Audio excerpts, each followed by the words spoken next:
Yo. Welcome to Ren's Way. Hey, it's episode 7. Yeah, it's been a long time coming. I never thought I'd get past 5 episodes, but here I'm at 7. Um, Yeah, man, that's what's up, bro. appreciate. How you feeling today? Usually I be my perky self, but today I'm not. Today I'm not even going front. Nah, I feel you. For those that probably are tuning in for the first time, I know today is very special. It's a year anniversary. I'm gonna let you tell your audience what anniversary this is for you. Oh yeah. So today is 1 year since my lovely mother passed away. So like today has been not I would say not a regular day, but I try to make it a regular day by everything I do. Yeah, so one thing that I want to give you your flowers on first is you've been very aware of like how you feel about this, and we both come from like that urbanized background, right? Yep. And you didn't let that be a hang up because so many people internalize things and it brings them down a different path. And one of the things you always said about this podcast is your therapy, right? So let's go back in time. What was your mom passing the starting point to realize that you did need therapy? I would say my niece, when I got my niece and my nephew, Okay.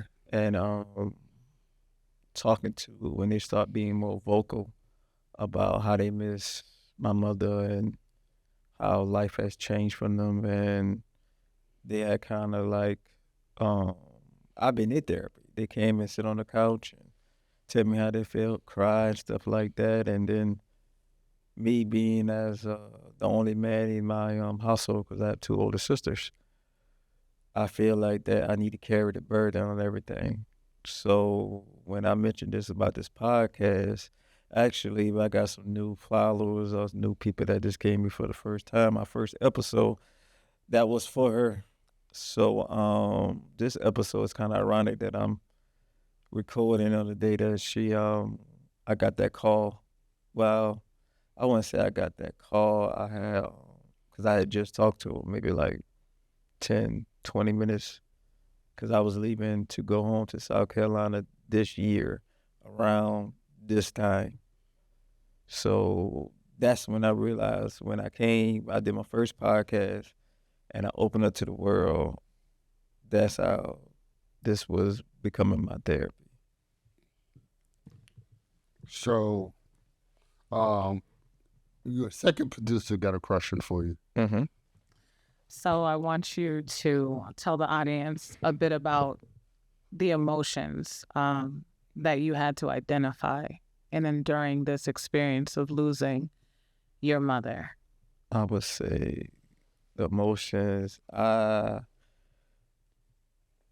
emotions. I became very in tune with them. I didn't. At first I tried to be like a typical black man and hold it all, and I did. I did for so many years. And like when I first started expressing how I'm feeling and talking, that's when I know it was more than just my mother passing, because there's a lot of things that I'll inherit and took it as a slap on the chin and be like, I can get through it, and didn't know that can cause problems in my upcoming years, like when dealing with relationships and dealing with commitment and dealing with just being a better friend and stuff like that. It was a lot that I unravel. And every day every time I do a podcast episode, I unravel something new about myself. Mm. So one thing that you just stated, because even when I lost my grandfather, which we share the same birthday, um, black men, we if not taught correctly, we don't know how to analyze loss, right? So from your sense gates, what are some things that you can realize that was processing through your head that was like, okay, I could go down this avenue and this might not be a healthy way to cope? Talk about that. And then the second word, can you talk about the healthy avenue that you did decide to go through to cope with the loss of your mother? I would say the healthy way, because of course you're gonna do the typical things, the bad stuff. You're gonna smoke, you're gonna drink, you're gonna try to numb it all. Those are bad things. I say the healthy thing is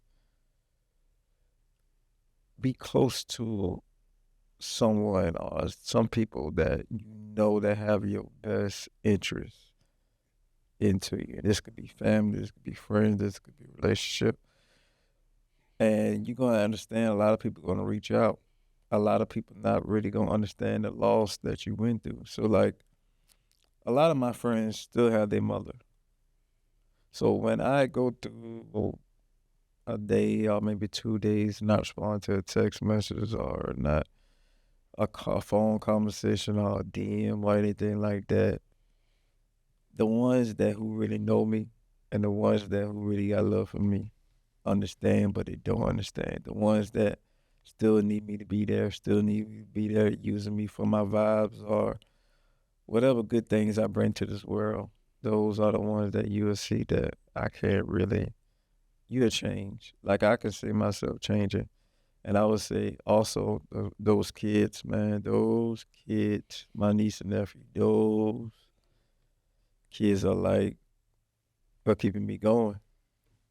So yeah, I get mad because they want to do something. Yeah, I get mad because they messing up on simple tasks at school. But I go in that man cave and I think about it and I go back out there and make a solution and try to make it possible. So I'd say just have a good foundation. So I want to commend you for being so present with your emotions and understanding the weight of your mother's loss in your life. So I want to just take a moment to give her flowers. Talk to us about some of the beautiful attributes and characteristics of her. Like, what are the gems that she gave you that you're carrying with you and applying in your life today and going forward? It's so many because that woman, man, I never would imagine her even like leaving because we always talk about me having kids. She was so loving and loved the bloodline. She loved the bloodline to this day. So it's unfortunate that she won't see her first, not her first, but her grand for me. But I know she's somewhere watching. But I would say two. One is the biggest heart. Like she taught and showed me no matter how many times somebody can like fuck you over or you feel like you're doing too much, some way somehow you won't get blessed. And for years and years and years, I fight with that because I feel like I give too much, I do too much, and then I stop and I go on this cold turkey, and I just won't do nothing for nobody. But then fuck around, somebody call me, I'm there. So now I probably accept keeping my big heart regardless of the situation, regardless how to deal with people. And another one, I would say forgiveness. Forgiveness, because she gave my dad grace of the shit that he did. She gave grace to my sister, the things that she did. She gave grace to me for the things that I did, but she always gave grace and she always said, you'll learn. So when I'm about to make a major decision this whole year that I did, I soak on it, pray on it, and then the next day when I get up in the next morning, that's how I make that solution. So it's a lot of gems I can give about that lady. I can go on about that lady. I've been thinking about all day. Um, I'm drinking wine because I like usually I drink the hard stuff, but she was a wine drinker, so I'm drinking wine and vibing to Temptations and Otis Redding and Al Green and I've been listening to all old schools all day today, but she was a one of a kind. One of a kind. Now, I mean, this pod is for her, right? So you want to keep vibing about her, like, cause it's good to get it out, right? Um, or we could, so let's go this way, right? So, um, so you're the youngest of 3. us three. And the only boy. The baby has that. One thing that I've noticed that you did handle the passing of your mom very well. I think actually that's probably how like I did a shoot for you and commemoration of your mom, right? So that was awesome. Um, what is some things that because you have some wisdom? What is some wisdom that you have for people when it comes to how to allow people to handle grief? Here's what I mean. Like sometimes people don't know how to properly approach people Mm. or Awesome. who just lost someone, right? I feel like you have some insight on that. For one, for your first question, answer to your first question, I was not going to even do a photo shoot the second time when I called you. And the reason why I think I'm going to, that I know for sure I'm probably going to keep that as a tradition is the first time I did it, I showed my mom and she freaking loved it. She loved my hair. That's why I'm not cutting my hair. I probably will never cut my hair no more. I probably just not probably. I don't think I'm gonna get dreads or anything, but twists and blowouts and whatever the females call it. That's why I probably keep it. But yes. So that's like a little hidden gem that she loved the picture. She loved that the way that you catch the angles, the way that I was on the car, the suit. She loved the whole concept. So I was like, you know what, I got to do this shit. I got to keep the things I would do if she was here. So that's why I still went on to my trip to Mexico for my birthday. And that's when I'm still going to DR again for my birthday. But the side note, how to deal with grief, man, or dealing with someone that who you know lost someone like that, I would say time. You have to give them time and don't say the typical stuff like you would say to someone that lost someone. Like, I'm sorry for your loss. I'm sending condolences. I'm doing this. You can say that stuff, but it gets generic at the time. And then you have to wait till that person to come back around full circle. But for me, how the way I got through it, I still try to be myself. And like I say, your friends and your real friends and your real family. Your real friends and your real family will understand you as a person. So they already know how you gonna move. They gonna know when you faking. That's why I love hanging around genuine people. Because right now, I'm I'm right now you from the outside looking in from the people, my subscribers and Instagrams and all that stuff.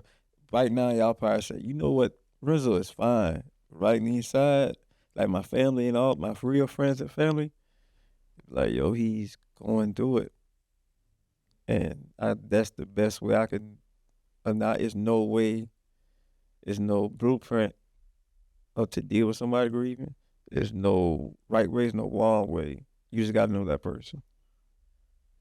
Cause my friend, my one of my friends, my male friend, his mother passed before my mother, so I just gave him space and hit him up every once in a blue moon, try to go up there and see him, vice versa. So when it was unfortunate, my turn, it was the same way.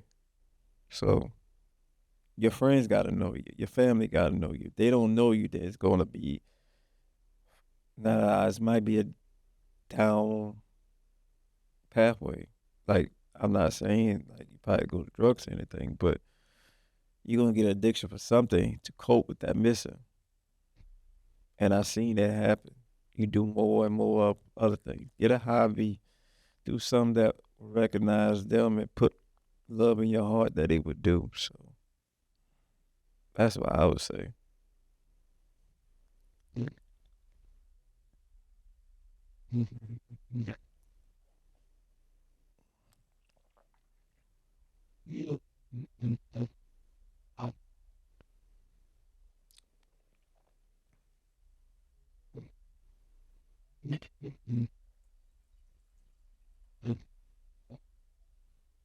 Mhm. Oh yeah, you get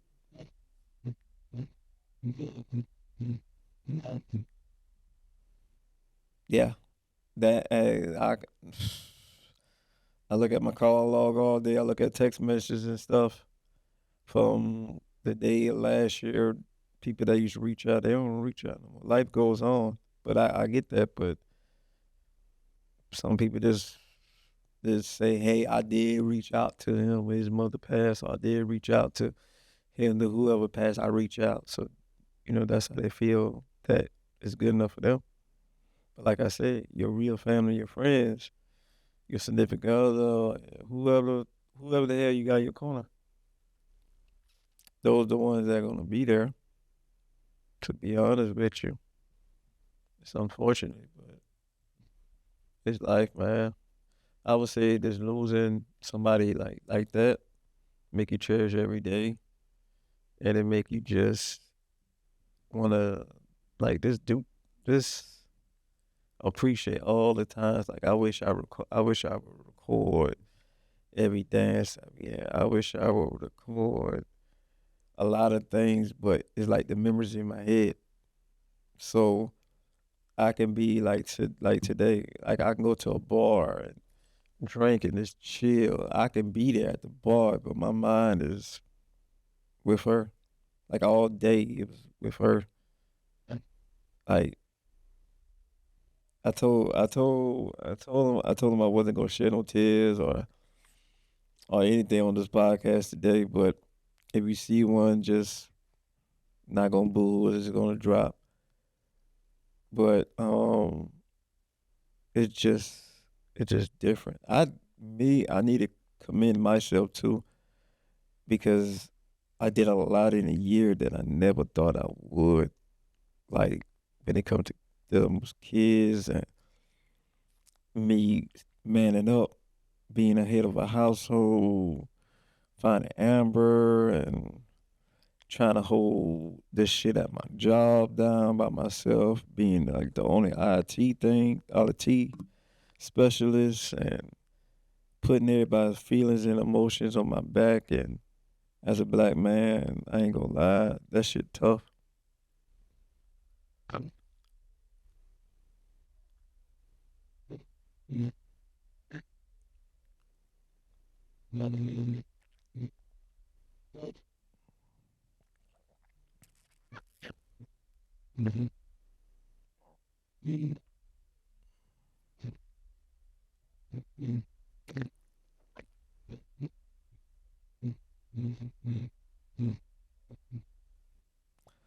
Every day.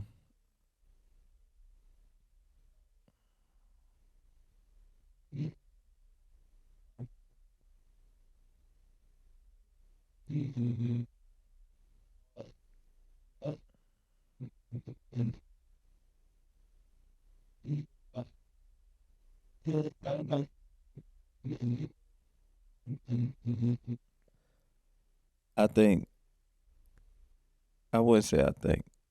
I damn sure did. She passed today, and I was there that night.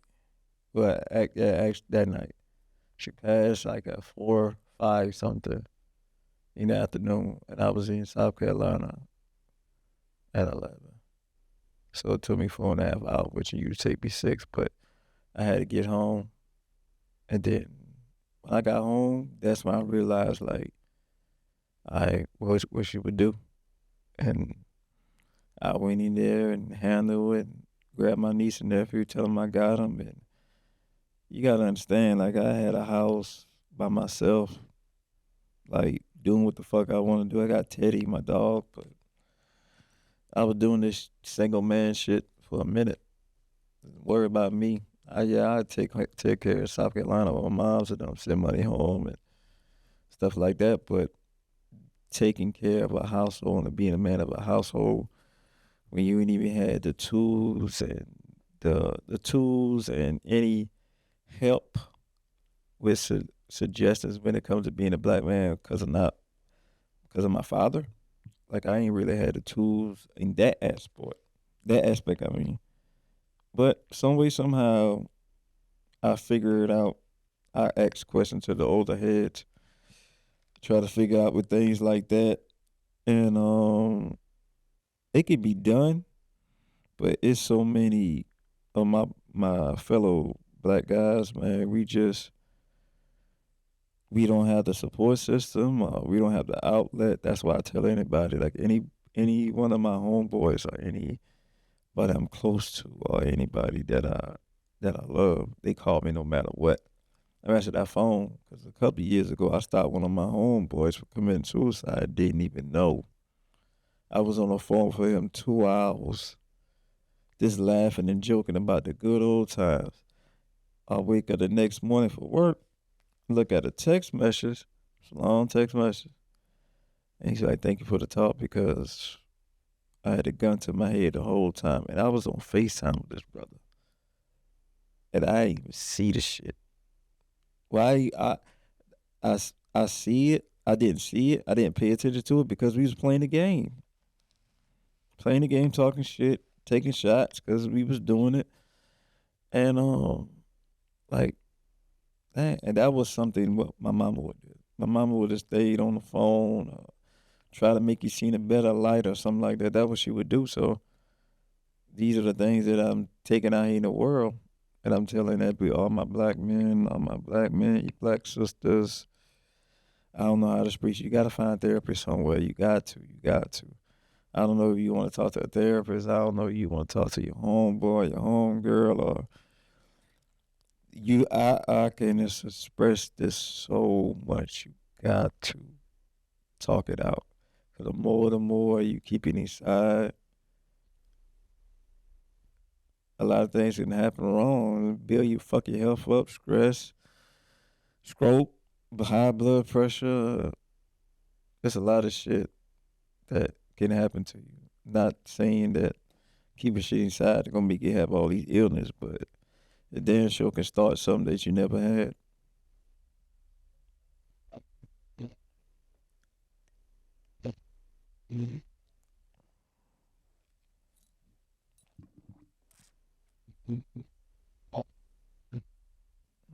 You gotta talk that shit up. You gotta talk that shit up. You got to express how you feeling. Everybody can't be 100% the whole time. And that it took me the day to realize that it's okay not to be 100%. But sometimes we be black men, we think we can fucking just take over the world and it's just us. It's us against the world. It's us. We gotta make sure our mom's good. We gotta make sure our wife, our fiance, our baby mama, or you gotta make sure everybody good. You gotta make sure you got this job. You gotta make sure you got this money. You gotta make sure you look good. You gotta make sure your body look good. You gotta make sure you got a nice car. You gotta make sure you smell good. Your hairline, your credit good. You got a place. You got a house. You got a rent. You got goals you believe in. Christ, are you a Muslim? Are you Jewish? Are you Jehovah Witness? And then you have to be a great lover. You have to be romantic. You have to be hard. You have to be thug. You have to be corporate. You have to.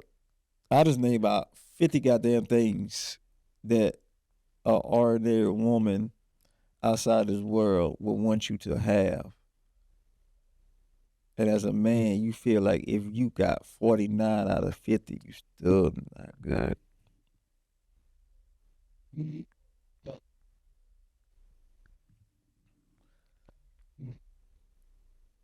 Like, you missing one of those things, man.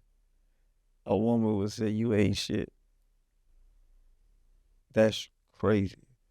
But the one person that no matter, I could have all 50 and I'm not meeting a half of one, she would correct me and help me get that half is my mother. And she tell me, babe, all the time, when I got in a coma, when I came out, when I was on steroids, when I first got home after that, she was always the same. Like the first lady to throw me any type of party. She throw me a party because I always just talk about like, man, you never throw me a high school graduation party or you never did this. When I graduated my bachelor's in information systems, she begged me to come home. I said, man, come home for what? So I came home. She had a graduation party for me. And I was like, she said, yeah, I did it. And she did. And she had a picture of my diploma up there at the house, still at the house. But don't let nobody tell you just because you don't have 50 or 49 of the 20, 100 things I just named that you're not a good man. You are a good man. You living, you're not in jail. You got a chance. Just take it and run with it. These are the words she installed in me. These are the words I stole with anybody else that's as a male figure or anybody that comes in contact with me. Like, these are the things that I live by. Don't let those one thing or woman, or let's say you gay and you talking to a man, don't let another man or woman or anybody tell you that you're not a good person because you don't got all that. I ain't had none of that shit. I ain't got that shit till in my late 30s or my early 30s. Then I got the house, then I got the BMW, then I got the job, then I got, you got to work for it. And the people that need to be there, they will be there. So don't even worry about it. Don't even worry about it. You gonna find that girl, you gonna find all this shit. I'm telling you. And it's gonna be worth it. It's gonna be worth it. But to get to all that, you gotta start in the beginning with your mother and your father. So now just love your mother and your father, man. Now, I can't even think of the Bible scripture, but honor thy mother, thy father. Please do that. I honor my father. We don't have the best relationship. I honor him. I'm here because of him, unfortunately. I take that back. I not even gonna be petty. Not unfortunate, blessed that I'm here. I still got love for that man. Hey, of course, you know I got love for mine. And another thing I would say that was just probably throw off topic. Women, I don't really criticize. I don't really say too many bad things. I'm not going. This is not a bad thing. This is suggesting. This is what I was raised into. This is what I saw. Don't badmouth the father of your kids. Let them figure the relationship out their own. The Lois, Mr. Lois, Mr. Lois, Mr. Lois Sellers did never really talk bad about my father around me. My aunts and all that, yeah, she, of course. Around me, no. And when I got older and I realized that a lot of shit that that I didn't got taught, and I learned on my own how life is hard and being a black man and all this other stuff. Then I came back. It came back full circle. Sat on that porch, tell her, I was like, look, I understand what you was talking about with my father. She said, baby, I just want you to learn. I just want you to build your own perspective of that man. And the one thing that I always will remember and I always will take to this day, I will never bash any woman that I had a sexual relationship or, any type of relationship with. You know why I won't do that, man? The reason why I won't do that, Why is that? because at that given time, that's all I had wanted. Mm, So don't bash somebody that at that moment, that's all you have wanted. right, If it's not what you like and not what you want to bring to your future, you live and you learn and don't mess up again. right. Just ladies, just Take that. Because your child, your son or your daughter will find out on their own. You ain't got to tell them. Kids are watching every day. Just because they got their iPad and their cell phone in their hand, they ain't say they know how these lights cutting on. They know how this water coming on. Right. Who put food on their stomach and clothes on their back. You ain't got to keep telling them, I do all this, your daddy don't do shit. I'm the daddy, I do all this shit, your mom don't do shit. No. Mama never did. So don't do it. Bring that old school shit back. Men, take care of your kids. Don't try to be on child support. The goal is not to be on child support. The goal is to have a relationship with the woman you slept with, decent enough for you to have a relationship so y'all can co-parent with the kids. It's like a lot I can go on about Dolores and the way she do things and the knowledge that she taught me. Like she always said, I'm a young boy with an old soul. She used to call me, and I got on my Instagram, a young OG. Never really thought about why she used to call me that, but I understand now because I'm young, but I got a old ass man mindset. Mindset is 70, body is 36. Ratio is crazy. Yeah, I can party with the people in my age. I can even talk to the younger people.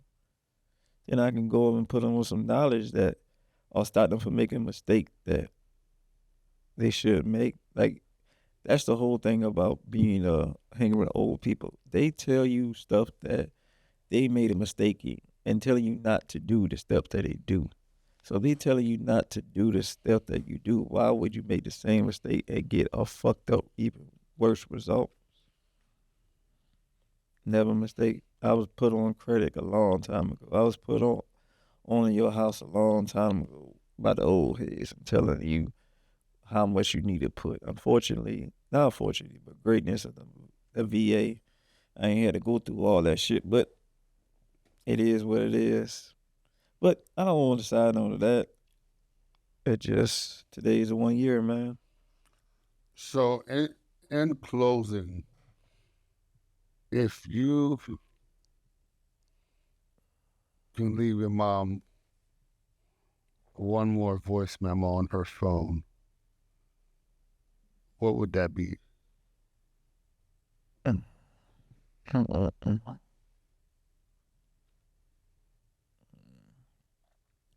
I would say first it'd be I think it, mm,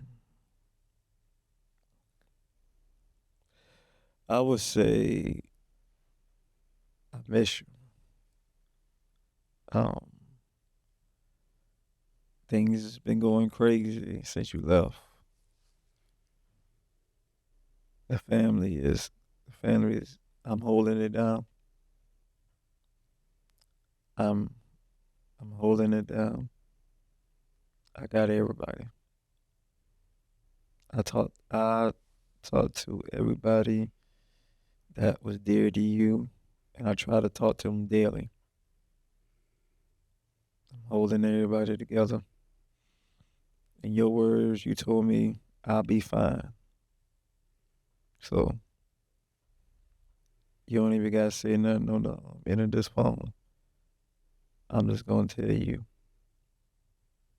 I'm fine, and I miss you, and I love you, and I don't even gonna want to hear a voice, man. I just want to tell that I'm making it. I got everybody, and I'm fine. I realized that she put me on the she tell me things that she wouldn't tell my sisters, and I had to tell them, and she gave me information, and she gave me the keys. That's how I hold it down to this day. So as I sip this wine, today's your day. I remember you and all the good in it. I wouldn't even say bad because you was a blessing. But well, I would tell us, I'm fine.